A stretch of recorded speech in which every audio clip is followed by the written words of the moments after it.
नमस्कार शिक्षकों। मैं पिछले कुछ दिनों से देख रहा हूँ कि कुछ शिक्षक साथी, खास करके जो किसी संगठन के नेतृत्वकर्ता की भूमिका में हैं और एक संघर्ष मोर्चा के जो संयोजक बने हुए एक विधायक जी हैं, वो लगातार विभागीय परीक्षा को लेकर के बयानबाजी कर रहे हैं और उनकी जो बयानबाजी है उससे कहीं ना कहीं शिक्षकों में एक प्रतिकूल असर पड़ रहा है। और ये जो बयानबाजी हो रही है इससे शिक्षकों में एक बहुत ही गलत संदेश जा रहा है। ऐसा संदेश जा रहा है मानो कि शिक्षक आपस में ही लड़ रहे हैं, शिक्षक संगठन आपस में ही लड़ रहे हैं, जबकि हकीकत यह है कि सभी शिक्षक संगठन आज की तारीख में एकजुट हैं। लेकिन कुछ लोग जानबूझ करके क्रेडिट लेने के चक्कर में या फिर अपनी वाहवाही लूटने के चक्कर में इस तरह की बयानबाजी कर रहे हैं। मुख्यमंत्री आवास पर जो बैठक हुई उस पर क्या कुछ बातें हुई ये सबके पास अब सबके सामने स्पष्ट हो चुका है, किसी से कोई बात छिपी हुई नहीं। लेकिन उसके नाम पे जो बयानबाजी की जा रही है, जो तरह तरह के कह लीजिए कि सोशल मीडिया के माध्यम हैं, उनके माध्यम से जो स्टेटमेंट दिए जा रहे हैं, जो मीडिया इंटरव्यूज में जो कुछ कहा जा रहा है, वह कहीं से भी शिक्षक संघों के अनुकूल नहीं है। इस तरह की बयानबाजी नहीं होनी चाहिए। इससे सरकार के पास बहुत गलत संदेश पहुंचता है, क्योंकि खास करके जो नेतृत्वकर्ता साथी हैं वो जो भी स्टेटमेंट सोशल मीडिया पर देते हैं, जो भी स्टेटमेंट टीवी मीडिया को देते हैं या यूट्यूब चैनल्स को देते हैं, उन सबको विभाग के द्वारा और सरकार के द्वारा सुना जाता है। वो सुनते हैं और उसको सुन करके एक आकलन करते हैं कि अभी शिक्षकों में ये स्थिति चल रही है। और ये जो एक्स्ट्रा एग्रेसिव होकर के चाहे विभागीय परीक्षा की बात हो या वरीयता की बात हो, इसको लेकर जो सोशल मीडिया पे लड़ाई एक तरह से छिड़ी हुई है, ये कहीं से भी शिक्षकों के हित में नहीं है, क्योंकि इस लड़ाई का नाजायज फायदा सरकार को मिलेगा। वो आपने कहावत सुनी होगी कि दो बंदरों की लड़ाई में फायदा तीसरे को मिलता है। वही हालत हमारी हो जाएगी। हम वरीयता और विभागीय परीक्षा के बीच की लड़ाई में उलझ कर रह जाएंगे और फायदा सरकार को पहुंच जाएगा। इसलिए जो कोई भी साथी इस तरह की बयानबाजी कर रहे हैं, उनसे मेरा अनुरोध है और सभी शिक्षकों से अनुरोध है कि आपसी एकजुटता बनाए रहें।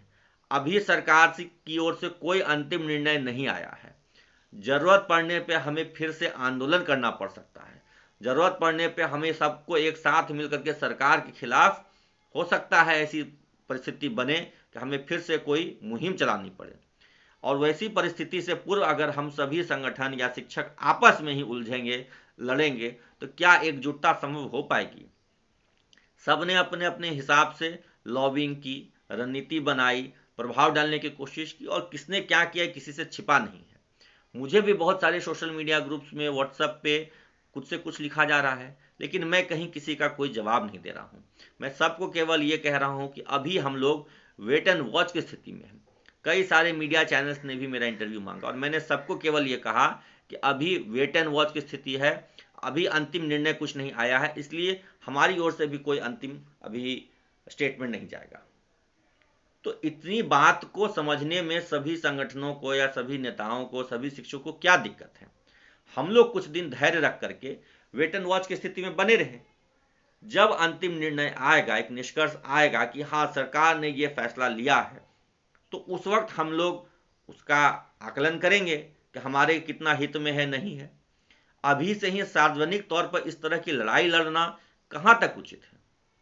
मेरी नज़रों में ऐसा जो भी कर रहे हैं वो शिक्षकों की एकता को तोड़ने के लिए कर रहे हैं और इसका फायदा सरकार को पहुंचेगा।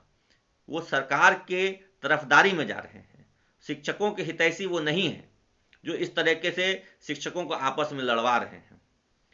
हम लोग एकजुटता बना के रखें ताकि सरकार में कहीं यह संदेश नहीं जाए कि शिक्षकों में विभेद है, क्योंकि सरकार में जैसे ही यह संदेश जाएगा कि शिक्षकों में विभेद है, सरकार इस मौके का फायदा उठाएगी, लाभ उठाएगी और हो सकता है हमारे लिए कोई बहुत कठिन प्रक्रिया तय कर दी जाए और हमें उससे बचना है।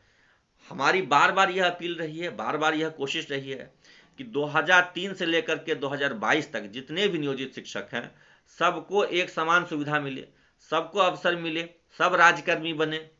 लेकिन अगर ज़्यादा आपसी बहस करेंगे, ज़्यादा आपसी मतभेद रखेंगे, सरकार वहाँ पर हावी हो जाएगी। अभी शिक्षक संगठन हावी हैं सरकार पर, और ये आपसी लड़ाई और फूट और मतभेद का फायदा उठा करके सरकार हम पर हावी हो जाएगी। तो इससे हमें बचना है, सरकार को हम पर हावी होने नहीं देना है। हम एकजुट रहें, तभी सरकार हमारी मांगों पर गंभीरतापूर्वक विचार करेगी और जल्द से जल्द निर्णय लेगी। अभी तो कमेटी भी नहीं बनी है, कमेटी बनने की बात हुई, कमेटी बनेगी, उसके सुझाव आएंगे, उस पर कैबिनेट डिसीजन लेगा। तो ये बहुत लंबी प्रक्रिया है और इस प्रक्रिया में समय लगेगा।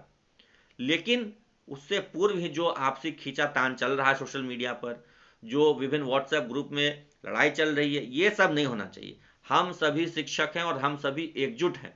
एकजुटता के साथ हम शिक्षकों के लिए संघर्ष करेंगे, लड़ेंगे। हमने पूर्व में भी साथ मिलकर के लड़ाई लड़ी, आगे भी मिलकर के हम लड़ाई लड़ेंगे। एकजुटता बनी रहनी चाहिए।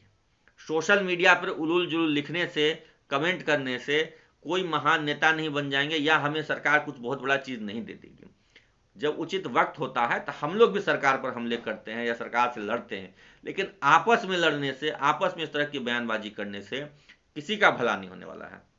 इसीलिए मेरा सभी शिक्षकों, नेतृत्वकर्ता साथियों एवं माननीय विधायक जी, जो कि किसी एक मोर्चा के अध्यक्ष भी हैं, उनसे मेरा अनुरोध है कि इस तरह की बयानबाजी बंद कीजिए। विभागीय परीक्षा होगी नहीं होगी, क्या होगा नहीं होगा, ये कमेटी तय करेगी। कमेटी को तय करने दीजिए, और कमेटी जब तय करेगी तो फिर शिक्षक संगठन आपस में बैठ करके उस पर निर्णय लेंगे। एक सरकार में शामिल सत्ताधारी दल के विधायक कौन होते हैं, ये बताने वाले विभागीय परीक्षा दे करके ही आप राज्यकर्मी बन सकते हैं। इस तरह की बयानबाजी आपसे बिल्कुल हम लोग उम्मीद नहीं करते हैं और नहीं चाहते हैं कि आप बयानबाजी करें। आप इस तरह की बयानबाजी करके सरकार को फायदा पहुंचा रहे हैं, तो कृपया करके इस तरह की बयानबाजी बंद कर दें। विभागीय परीक्षा होगी नहीं होगी, आप हैं क्या उस कमेटी में? जो कमेटी बन रही है उसमें आईएएस पदाधिकारी रहेंगे, वो मिल बैठ करके तय करेंगे और उस पर हम लोग फिर देखेंगे क्या करना है। शिक्षक संगठनों की बैठक होगी।